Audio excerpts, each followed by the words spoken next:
So it's all to play for still. I think so. Do you want to bet against us?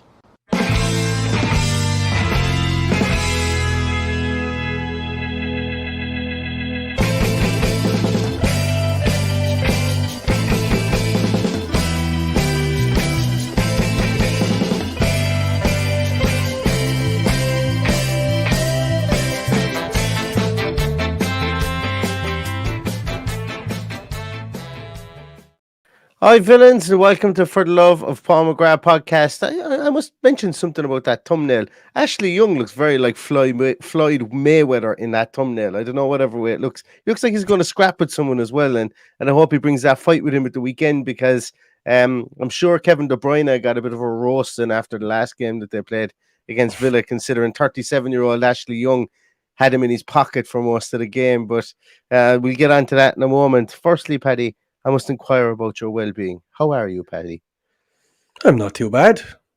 Good. It's been a busy week. I'm looking forward to the weekend, and I get to fly to Manchester tomorrow evening and spend a lovely weekend in Manchester. Hopefully not spoiled by a game of football, but that remains to be seen, and probably will happen. But we'll get to that later on. But I'm good. Thanks for asking. And yourself? Excellent. I'm okay. As people will know, I've got this nasty cough for the last ages, and I think I've finally beaten it. So although I do have the hat on today, the only reason I've got the hat on today is because they're back in stock again. And I know there's a couple of people who've been waiting to get theirs out, who bought them on back order for a while. So that's why I've got the hat on today. But yes, I think I've finally beaten this cough that I've had for the last. Oh, geez, it must be about 6 weeks now. But yeah, so life is good. And it's good, Paddy. It's good to talk about life being good because I've taken a bit of a break from podcasting since Leicester last week, and it was a bit of a letdown. I think that's kind of when I woke up on Sunday morning. Was it Sunday night? Was it Sunday we played Leicester? No, Saturday. It wasn't. It was Saturday. It was Saturday. Yeah. I lost a complete day because I was at a mate's 40th on Sunday. But I woke up Monday morning. And it was a bank holiday, which didn't help matters. Exactly. It was a bank holiday here in Ireland. Exactly. So that didn't help matters. But yeah, so I woke up Monday morning. That's exactly kind of the feeling I had. It was like, yeah, it was kind of a letdown. Bit of a lost opportunity and a letdown. But we got to move on, and we move on to Manchester City. And don't get any easier from here on in for the next two games. But it's always the case. And I think that Unai Emery, I said it before the Leicester game, that when you have Unai Emery in charge, you kind of always have a puncher's chance. And we're away from home. We've gotten two good results under his tenure already away from home, one against Brighton and one against Spurs. And we'll be hoping that we get a trio of good results by going to the Etihad, because Man City have stuttered a small bit over the last couple of weeks. They have. And we'll get on to a bit later, but they're not exactly having the best week they could possibly have after losing against Spurs at the weekend, and then the news breaking during the week that, yeah, we've heard it all before, but we'll get back to that as well. But yes, we can have hope, but it will only be hope, because I just have the fear that they'll turn it on this weekend. They've very few back-to-back defeats or poor results in the last. Since they won it maybe in 2011, I'd say you could probably count on one hand the amount of times they've had back-to-back poor results. So I expect them to turn it on against us, and why wouldn't they? That's what they always do against us. And I don't have many happy memories in this stadium. I was there the last time we beat them in 2007 with my 7-year-old nephew, who's now 25, I think. Yeah, that'll be about it. Maybe not 7-year-old, maybe he's about 10-year-old, but he's 25 now. He's a Man City fan. I was in the away end. They were in the home end. As everybody that listens regularly knows, all my family are Man City fans. At least I can say they were Man City fans back in 2007 when we beat them. So they can't all be, while some of the younger ones can be classed as glory hunters, the rest of them can't. Yeah, that's like we will get on to the big news about Manchester City this week, and hopefully we can compound their misery. But before we do that, I think I read a statistic, and I gave AFC Stato, might have had it up during the week. Man City haven't lost 2 games in a row in donkey's years, but every time they lose a game, they win the next game, and they've won them something like on an aggregate score of 69 goals to 9 or something. So they like to come out and prove a point. So with that in mind, I did a Man City podcast earlier on today. Jesus, I can't even remember what it was. 9230, I think, is what it was called, the Man City podcast. And basically, they were saying, what way are you going to set up? And I goes, lads, don't laugh at me, but we're going to play 7 at the back. And you know what? It sounds unsexy, and it is unsexy, but none of us Villa fans could give a shit. Essentially, that's what I said. Because we're going to play probably 6 at the back, if not 7, and it's up to you guys to break us down. And we're going to hit you on the counter. We're going to leave Bailey wide. We're going to leave Ollie Watkins up top. We're going to leave maybe a John McGinn type or somebody like that, or a Jacob Ramsey type. Kind of pull in and be the furthest forward midfielder. And best of luck to you guys if we can break a pace, because that's something we've done well under Unai Emery. And then it was funny because the City fan, Howard was his name, he turned and he said to me, he goes, that's terrifying, because good and all as our team is, that's the way teams have been beating us so simply this year, in the last few weeks. So he gave me a glimmer of hope that we would get something from the weekend with that bit of nugget of information. Well, I have to say I do have a glimmer of hope, and the reason I have a glimmer of hope is that they're not playing like they were at the start of the season. I think a lot of managers have found out their weakness, and I may as well say it now. I think their weakness is where they had strength in numbers for the last many years without playing a central striker. There's a bit of space in there, so our midfield will have a little bit more time on the ball than you would have usually had against a Man City team that played with no strikers and just swarmed in around that area. So I think they can be picked off. I think we will score a goal, but I do believe they will score more. Just because they're Man City, just because the last 2 times I was there, we were robbed once by VAR and once by I wasn't at that one. The ghost goal when Rodri came from behind Tyrone Mings. They even had to invent a new law of the game afterwards. So for those kind of reasons, maybe they won't get those reasons this week. They might not get those decisions with the ill feeling from the Premier League towards them. But I don't believe it for 1 minute. The whole farce that is financial fair play will mean very little in a couple of weeks if they throw a few results together. Yeah, and we'll get on to that. We'll end the podcast on that because I don't have very much to say on it. And to be honest with you, I've only just kind of breezed over it because the process is going to take so long anyway. I'll have forgotten about all this crack anyway by the time it's announced. But you mentioned one player there, Paddy, guy who scored that ghost goal against us, or that goal whereby they rewrote the rule book afterwards. And in my travels today and speaking to Man City podcasts, I kept on mentioning his name. I'm mentioning Rodri, and that Rodri likes to score goals against us. He's pivotal for Manchester City, and that's exactly the feedback that was coming back, was that he needs to be on his game because, with the likes of Fernandinho and those moving on in recent years, Rodri is going to be in there. Yes, Gundogan is in there, and De Bruyne is now playing more of he's always kind of played more of that kind of in that 3-man midfield, but. You're going to have a Kanji, Laporte, probably Lewis, probably Ake at the back. And, the consensus I've seen from reading online as well is that the jury's out, like on the Kanji being in there, and the jury's out on what that midfield can do without having and they've problems at that left full back position as well. Exactly. They're not sure about Lewis just yet. He's still a young man. Aki is a bit of a duck out of the water if he plays there. I'd say they're regretting selling Zinchenko because he was solid for them both in attack and defense when they had him. So I think that was a mistake as well. So I agree. Yes, there's problems there. Yes, there are green shoots of hope for us, but I don't know. I know, and like, as I suppose we are the positive podcast. Like, we like to put a positive spin as best we can, and specifically. And look, if I wasn't positive, I wouldn't be going. I wouldn't be traveling to Manchester to go and watch him.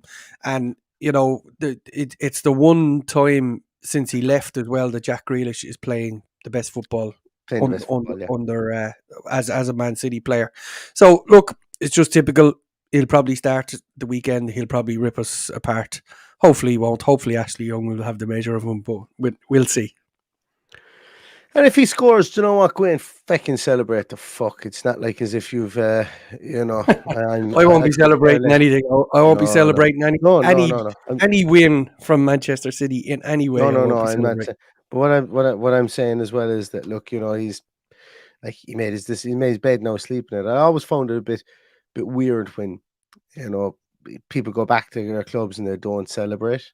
Like you're not fooling anyone. If you love the club, you'd still be there. So don't be any of the shite about not celebrating. That's just my view on it. And I know other people would probably be fit to jump run onto the field. Yeah, I know. I don't think you need to show respect. It's like, fuck it, what does it mean to me? You're not in my colours, so fuck off. That's like, I'm not saying that I will celebrate him or anything like that. I'll roar at my television screen and call him every name under the sun.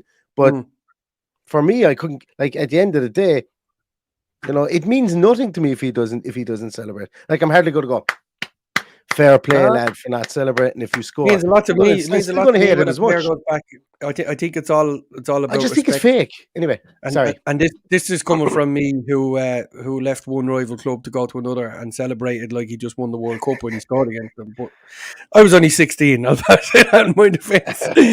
But look, it's I think it's very respectful for him, and it just shows what, like, you see some players scoring against their old club, the likes of Adebayor when he scored against Arsenal for Man City. That was a bit much. No, I'm not saying. You know, I'm just making an example. There's been plenty like that where people do, and we've had players come back and rub our nose in it at Villa Park, and it's not very nice, considering they've probably let us down when they played for us. So, yeah, it is disappointing when they celebrate like they've really won the lotto when they've just scored against Aston Villa. But I don't think that's going to happen.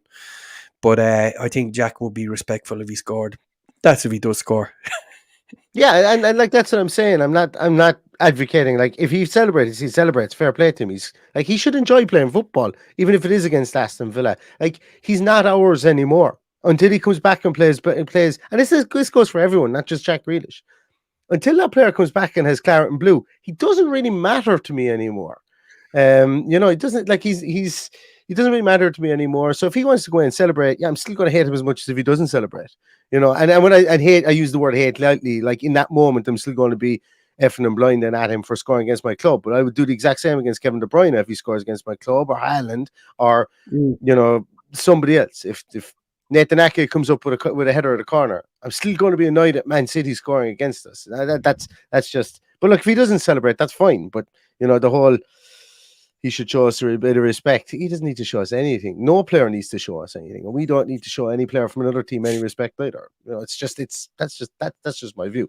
But anyway, I didn't expect to have that rant on the podcast tonight, because, as I did say, we like to try and be the positivity podcast when as best we can. But I'm positive about something, and I think that there's going to be a change in the team, Paddy. I think there's going to be a change in the team at the weekend. And I think John McGinn is going to come back into the team. I know we don't usually like to kind of go too far into the team, because we have the team sheet tantrum, which will be coming up on Sunday at 3:20 on Sunday, so GMT. But I think John McGinn is going to be in the team. I just have an inkling that they're going to bring him back, and they're going to use his engine inside there. I would imagine potentially that Jacob Ramsey will lose out, but I couldn't be 100% sure on that one. What do you think, Paddy? Do you think it might be a small bit too early for him? No, I wouldn't be one bit surprised, especially in an era now where we got 5 subs. If he's proved his fitness over this week, I think he'll be a starter. I think he'll offer that little bit more protection. And you know, if you're going to go down that road, does he play Dean and Moreno as well? Possibly. So I don't think he drops Buendia. I don't think he does. But there's a lot of things he can do with those two positions. If there's someone getting a lot of joy down that side, he can double up with those two guys. But look, Man City can hit you from literally anywhere on the pitch. So they could be getting joy all over the park. So it could be a completely different conversation come halftime on Sunday. Riddle me this, Paddy. Or think of this. He's put Buendia up top and moved Bailey to the right hand side before. Now John McGinn comes in when Unai Emery was here. John McGinn started on that right hand side. So here's one for you. Maybe Buendia goes up top, keeps him in the team. Stuttering Bailey maybe comes out of the team. Although Bailey's been like I think looking back at that game, I initially thought that he had drifted in and out of the game an awful lot the last day. Looking back and watching that game a second time, he was on the ball an awful lot. It's just he kept on running into Christensen, who when I watched it back again, he still caught my eye. That fullback, just thought he was really good positionally. But anyway, I think maybe it could be a Buendia up top playing off a Watkins, and then the two boys, Moreno, Dina on the left hand side, and John McGinn slats in on the right hand side, and you've got the likes of, as I say, Bailey to come off the bench if we were to go back into that low block of that very, very deep block of 6 players. I'd prefer to have McGinn in there anyway, doing a bit to have his hassle work in there in that back 6. And also, if you're going to be putting Luca Dean into a more central role and bringing back your left side of midfielder, well then Alex Moreno is perfect for that. And obviously we've seen him break as well. The more I'm talking about it here, the more I'm thinking that might be the way he might go if he does bring McGinn in. And look, I'm all for it. As I say, it's not sexy to play a 6 at the back, but Paddy, if we get the same result as we did out of Spurs, there's no one here going to be giving out about it.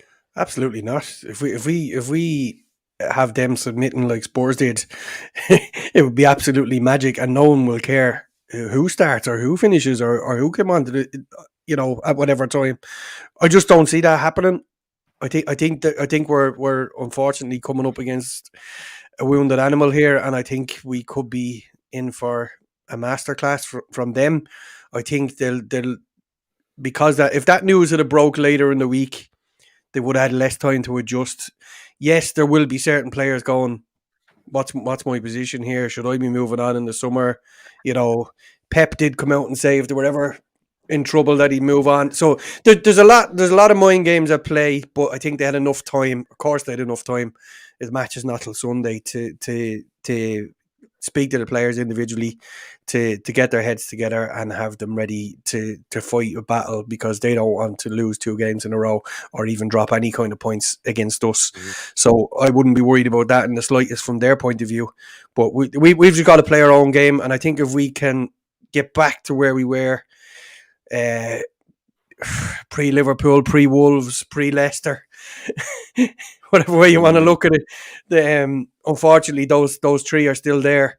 But as you say, Brighton, great performance, away at Spurs, brilliant performance.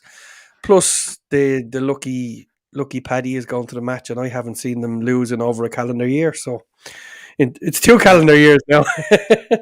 Last time you would have seen them lose would have been against Wolves on the first time back, I would say. Yeah, near enough. Yeah. Interesting. I think that was it. Mm-hmm. And like if we look at the fixtures, Aston Villa fixtures, it's just interesting that you mentioned that there. After the Liverpool loss, I'm just going back here through to see. Liverpool lost and we played Spurs. Yeah, Liverpool lost, we played Spurs.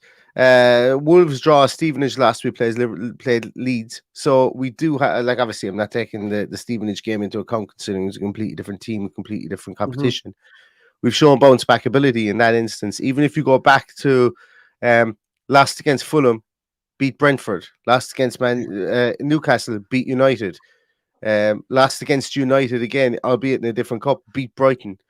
So we're on a stage whereby since Unai Emery has come in, we haven't lost 2 on the bounce either. So and as I say, Unai Emery is very much a pragmatic manager, whereby he goes out not to lose games, and I would imagine this is going to be a must not lose game at the weekend, and I'll be happy. And who said it there?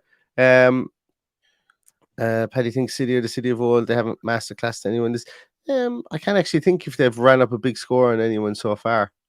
No, I've seen them play well, all right, but they're definitely not the City of old. We're definitely not going into the same Pep team that was there even 12 months ago. So I've said already that, there is a glimmer of hope. If it was 12 months ago, I wouldn't have seen a glimmer of hope under Steven Gerrard, albeit we did put it up to them the last time we played in the Etihad and nearly cost them the league that day. But they haven't been the City of old. There's definitely an opportunity there. I don't, Bruce. I think it's unfair to call this team inconsistent when you've got a new manager over it. If that's, as I say, I'm just picking up on the one word. Obviously, there's a lot of context I'm missing in that, but I think it's probably. Excuse me. I think it's slightly unfair this early to call him inconsistent. Obviously, we were horrendously inconsistent under Steven Gerrard, but we had. We were winning in this competition, or we were picking up points in this competition. I think that we shouldn't have picked up. And I think realistically, if people were to be really honest with themselves, the only points that we really lost or threw away have been the Leicester game. The Wolves game, albeit a 1-1 draw. We didn't look in that game for portions of that game. We're not a polished outfit yet. So I think. And even if we do go out and lose, I think it's more so looking at structure for me, I think, at the weekend. But look, I suppose you could, they're two interchangeable words, bounce back ability and inconsistency. But we can only really say they're different words, if that makes sense. But I wouldn't, I don't really class it as inconsistency at the moment because there's a lot of learning going on. Now that could be silliness on my behalf. It's still early doors as well. You can't. You talk about inconsistency after a good run of games, and I'd probably say 15, 20 games in, then you're looking at the consistency of the side. Still less than 10 league games, so absolutely. Yeah. There's the stat you were trying to remember, I think, there, Neil. That's the one. Yeah, Stato. I was actually singing your praises prior to you jumping into the room, because I gotten it wrong. I thought it was 69-9 was the aggregate win that they had at the moment. But they haven't lost 2 Premier League games in a row since December 2018. Since then, they've lost 21 Premier League games. In the following games to that, lost their record as 20-1 with an aggregate score of 67-9. And you know what we do, Paddy, like we did when we wore the third jerseys and we exercised that ghost. We laugh in the face of bad omens. No, that's what we do under Unai Emery. We laugh. We embrace that. We're going to score 69. We're going to win 67-9 at the weekend. I love Kieran's response to it. Kieran, did I see you talking about the lucky hat? You have to wear the lucky hat at the weekend. You just have always wear anything lucky. Always wear anything lucky is right. Paddy, we've mentioned it and we've skirted around it and we've farted around it for a while. But look, the big news that broke this weekend. And look, I'm going to be really honest. I've taken about as much interest in this now as I have in Togolese hopscotch championships. At the moment, I don't really care, but Paddy. I know that you've done a lot more digging into it than I have. But obviously, Manchester City have been cited, and there's alleged breaches of up to 100 breaches of Premier League financial fair play. Now, I suppose the interesting part for me is that, well, actually, I do have more to say on this than I thought. I did have a laugh and a little chuckle because it's 9 days ago, 10 days ago, where I was putting forward the hypothesis, should I say, about Aston Villa playing by the rules with financial fair play. And I never thought that 9 days or whatever, 6 days or 7 days later, that something like this would break, because it was often cited that why are we playing by the rules? And I've juggled back and forth between financial fair play as a myth or it isn't a myth. Now, there's going to need to be something done on this, but it's just interesting, I suppose, since Aston Villa do look like they have been playing by the rules, and this actually solidifies my hypothesis more, that Aston Villa have played by the rules financial fair play in the last transfer window. And now the Premier League are pinging someone like Man City. It's going to be really interesting to see what the outcome is. And we'll talk about the outcome in a moment, Paddy. But what was your view on it when you heard about it break the first time or the second time? The one this week, which was the second time. You mean second time they've been pinged for irregularities? Well, I laughed, and the reason I laugh is we've been let down before. because they were able to buy their way out of it the last time. They paid a 10 million fine and got away virtually scot-free. I thought that was laughable.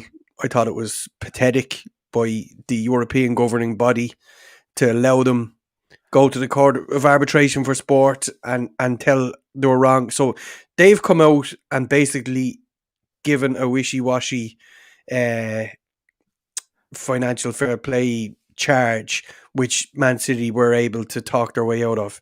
If the Premier League have decided that there's 100 or more than 100 of these breaches that they're concerned about, like, I don't care if you're Man City or Aston Villa or Bury or Derby or Birmingham City or all of these clubs who are hamstrung by transfer embargoes, not signing any young players, all of these stupid, ridiculous, even points deductions. Even look at Rangers, went out of business, went out of the league, went right to the bottom and started again. Something at some stage will have to be done. And I think this is the Premier League in the last chance saloon to do something about it. If they don't, next season will be a free-for-all. When this is finally decided on, what Man City's punishment is, and if it's not good enough, financial fair play is as good as dead, because the rest of the Premier League will just go, sure, why bother? Let's run amok. Let's spend over the top, absolutely over the top, on wages, on players, and as a result, that makes the next transfer window for us absolutely critical for the club for the long-term future. So if all these things being equal, and if they fail to drag Man City over the coals and punish them properly, then this next transfer window is going to be huge for Aston Villa. Otherwise, the owners are going to have deeper pockets than they have over the last 5 years, and we're seriously going to need to see serious investment to even stay in the Premier League. Because you look at the likes of Nottingham Forest spending absolutely astronomical money, Chelsea. Like, many players did Chelsea sign this season? Nottingham Forest, I think, scored over 23 players. It's outrageous. So all of these things... First is a bubble to burst. Your man doesn't have that cash, like. Man doesn't have that liquid cash at the moment. Like, if they... Anyway, I won't get into it. They could stay up. And that itself could roll the cash in. Yeah. And look, even if we went down, the balloon payments would be enough to cover it. They've already talked about that at length. It's well above my pay grade to be even talking about that. But all of these things just point towards, I think, if Man City are not punished properly, it's a free for all. Everything goes out the window. And what happens 2 days after this announcement from the Premier League? Somebody is stirring the shit pot of the European Super League again. So that's another little shot across the bows of the Premier League going, well, we don't fucking need you. We can go into Europe and we'll still fill the stadia for Juventus or Barcelona or any other money-grabbing team that want to come and play European Super League. And then they talk about extending it to 80.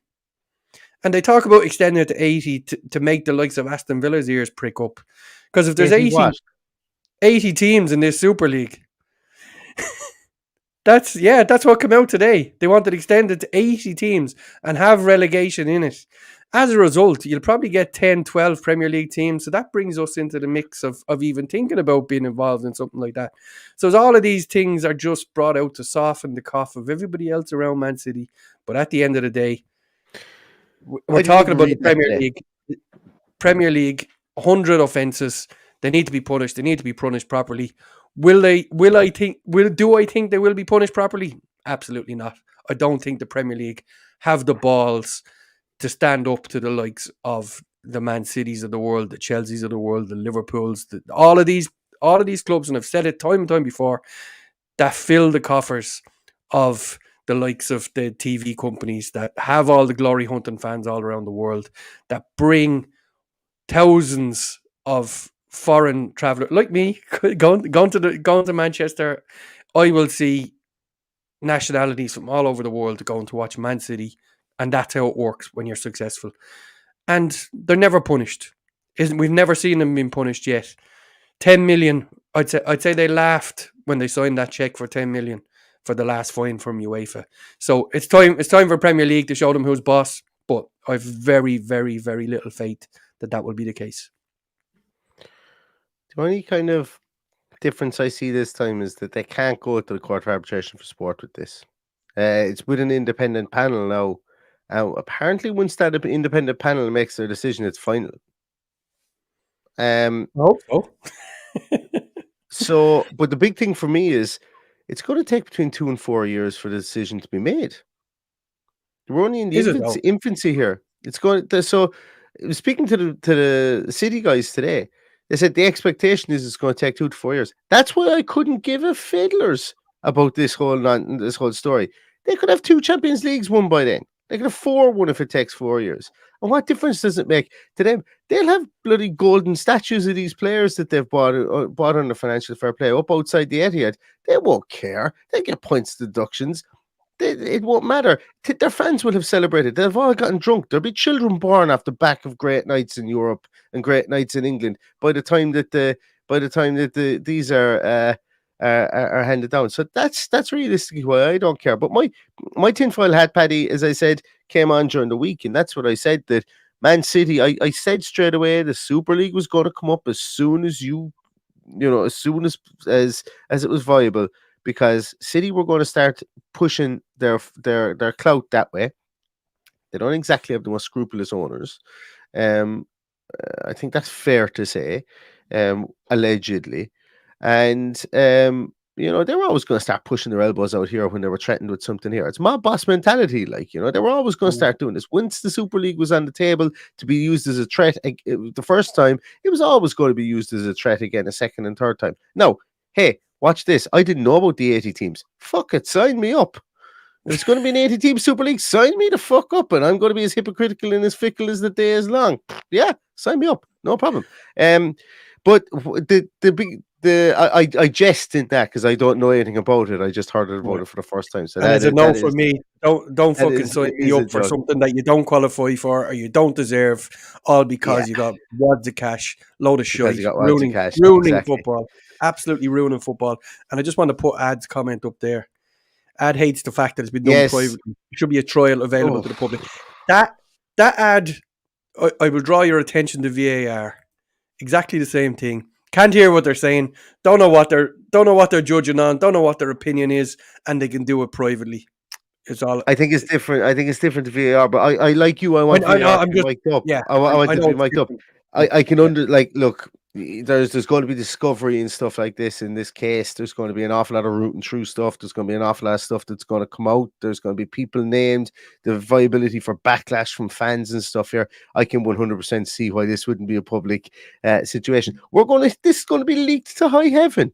Absolutely leaked to high. If you think this is going to stay between them and the independent panel, you're absolutely joking. There's both sides are going to leak what they need to leak to get the public on their side. This is going to be a trial by media. This is going to be a trial in the court of public opinion, and that's why they're going giving it a 2 to 4 year, runway. The whole problem I have here is the Premier League have already let down the other 19 teams in the league by the fact that they're going back 10 years now. 12 years, is it? It's 12 years. Why are they doing it now? Yeah, whatever it is, yeah. Why are they doing it now? It's pointless.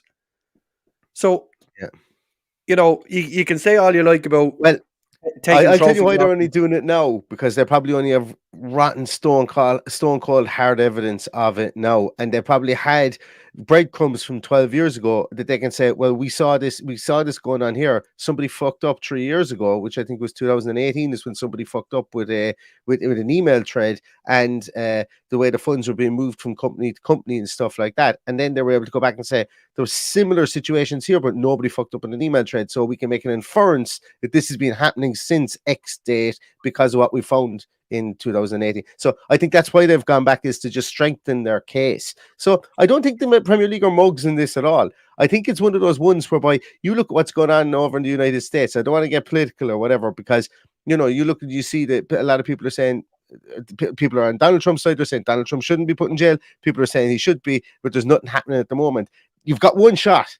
You've one shot, and if it goes right, if it goes, depending on what political persuasion you are, the other side of one shot. And that's the way the Premier League have here. They literally have one shot at Man City here, because if they get this wrong, it's, as you said, Paddy, Premier League want to keep financial fair play. I think they kind of have to, because they can't see clubs go out of business, and they can't have the turmoil that comes from. But you can't have other clubs spending way beyond their means and clubs going belly up. They have to have it.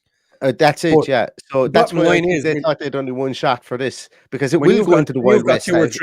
When you've got 2 or 3 Premier League clubs which are effectively owned by countries, they're not going to go belly up. They're going to be financed to the hilt. But there has to come down. This has to be done impeccably and without any retrial or any, as you say, it has to be somebody coming and judging, and that's it. It's set in stone.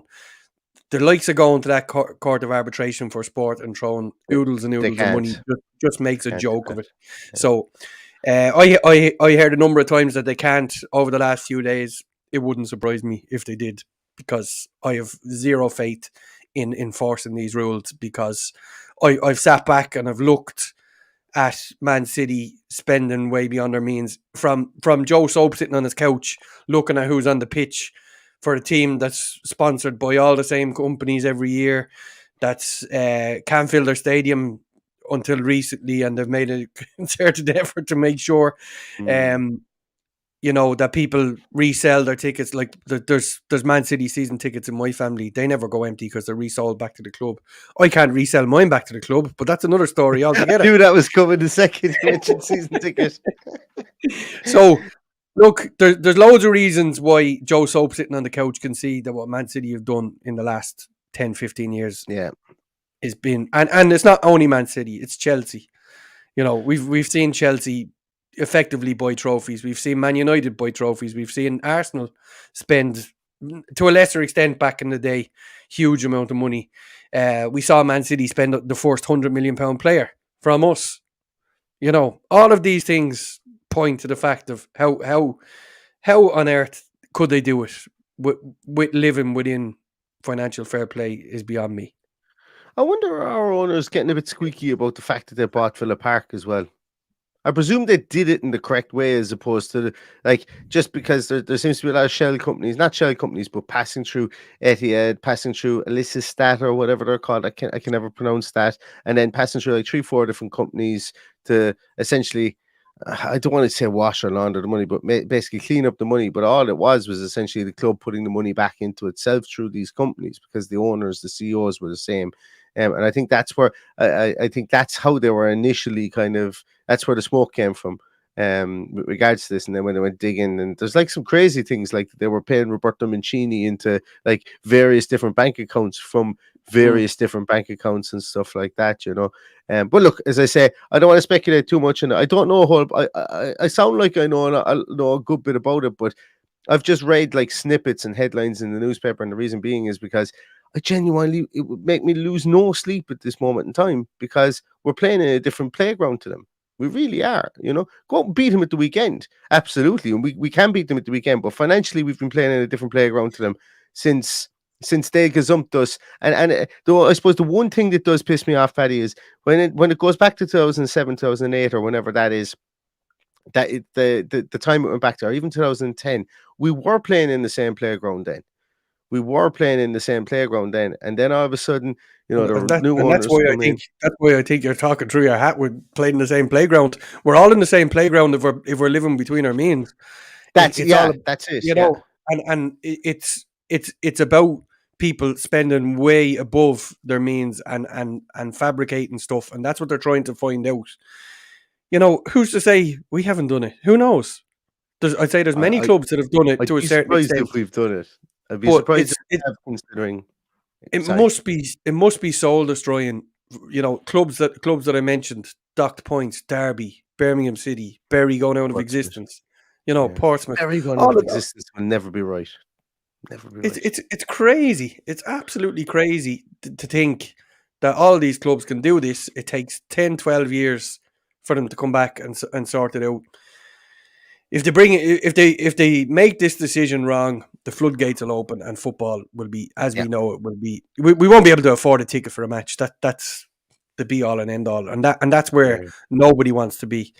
You know, it's a huge price hike for Aston Villa fans this year. We can't afford to even sit at the same table as some of the teams. If you imagine what they're paying into the Emirates and paying into Stamford Bridge and paying into Tottenham Hotspur Stadium and parts of Anfield and not so much the Etihad Stadium, but Manchester United, for the main seats, the big seats are all really, really expensive. So it's a long road ahead. I wish it wasn't as long. Why they felt the need to put it out in the public domain, I don't know. Maybe they had to. I thought this could have went on behind closed doors and they made an announcement when they got their findings together. But it's done now. We have to live with it and we have to get on with it, and we've got to play them Sunday. And for now, that's really all I care about, because, as you say, we could all be dead and gone by the time this has even been spoken about again. Absolutely. And who knows, maybe another 2 or 3 clubs will go to the wall before this happens. Yeah, Scunthorpe very nearly went to the wall recently. Poor old Manchester United looking for new owners. Mansfield. Robbie Savage ones. Is it Mansfield? Yeah. Can't remember. Wrexham, before the lads came in. Wrexham. Yeah. And there's a lot of clubs out there that have arguably as much prior to the money coming in at some of the clubs in the Premier League. Like, they have more history or contributed more down even through the years of the football pyramid than some of the clubs in the Premier League, you know, and they're going out of business, and it's a shame. As I say, it'll never sit right with me what happened to Bury. Never ever will sit right with me, because there's people who want to do right by them, and the Football League just stonewalled them at every single opportunity. They wanted the club to go to business to make a point. And for me, it was absolutely shocking. And there should be, that's one I think there should be a public inquiry into. But anyway, won't get into it. Owen Bradley has made a good point on it. He says, I'd really give up football, I think, if the Super League goes ahead. But think of the positive here, Owen. Think of how much time we'd have back in our lives if we gave up following football. Think of all the time. Think of all the activities we could do. We'd all be What fit. else? What else is there? Well, I would be anyway.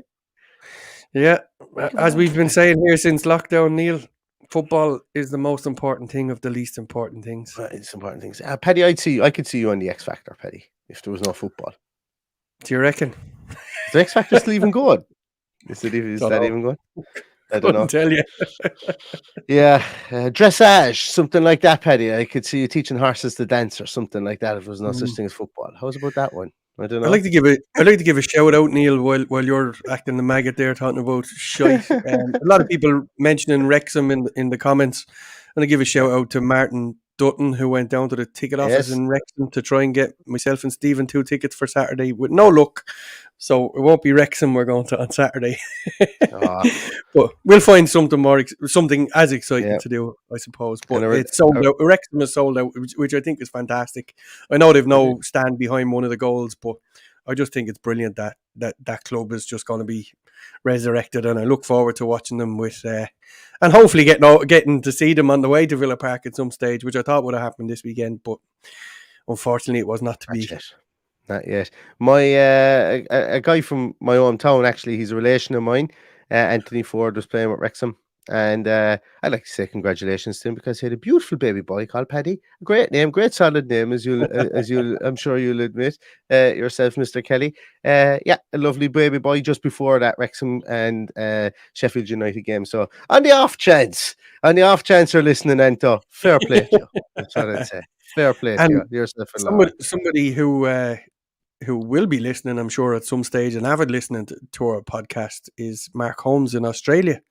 I hope he doesn't mind me mentioning that his wife gave birth to a lovely baby boy yesterday. Did she? So, congratulations. And they call the baby Ollie. I'm not too sure about the name, Mark, but anyway, there you go. Was that Ollie or Marvellous? I can imagine. Maybe he was winding me up saying he called the baby Ollie. But some people have great taste, Paddy, not like you. But yeah, congratulations, Mark. And look, couldn't have been a better week for you because Cork beat Limerick in the hurling as well, Mark. And I give you that one. But the big one is in July. Come July, that's when the big one is. Anyway, we're really, really from doors to doors. Man City will spank Villa. They most likely will. But we will be back with our predictions later on for the team sheet tantrum. Paddy, I presume. Paddy, it's going to be interesting to see what's the Wi-Fi, what's the reception going to be like at the Etihad. It'll be interesting to see because we'll try and get you on as we always do for the team sheet tantrum. There's a potential. Oh, I meant to say our secret weapon might be coming out on Saturday, on Sunday, lads. Secret weapon. I don't want to make any guarantees on it, but potentially the Connacht Lions could be meeting up in Taft's Bar in Galway again. We all know what happens there. Results come when that happens. I think we're undefeated so far. Better not you potentially just bloody make it happen because I could do with any bit of luck this weekend. Considering I have to go back to 2007 to laugh at the rest of my Man City supporting family. So it has to happen this weekend. Can you imagine the slagging I got after the Steven Gerrard slipping up again in May and taking off Philippe Coutinho and gifting them another Premier League title? So it has to come. It has to come, and it has to come soon. We have to. We won't get a better chance to beat them. I predict in the near future than we have this weekend. So hopefully we can go a season without losing to Man City. Wouldn't that be nice? That would be good. That would be good. And anyway, on that brilliant note, Paddy, I'm going to let everybody here go to, well, if you're here based in Europe, anyway, you can go to bed at a decent hour. So it's 10:20 here. Thanks so much, everybody, for watching. Thanks so much, everybody, as always, for listening. We will be back with a team sheet tantrum on Sunday at 3:20, and we'll be back with a post-match podcast as well on Sunday. But yeah, thanks for all the interaction. I know I didn't get to a lot of your comments. I do apologize about that. We just got engrossed in conversation today, but normal service will be resumed for team sheet tantrum. So bring all your comments and bring all your score predictions. But until then, everybody, stay healthy, stay safe, and all that's left to say is up the Villa. Up the Villa.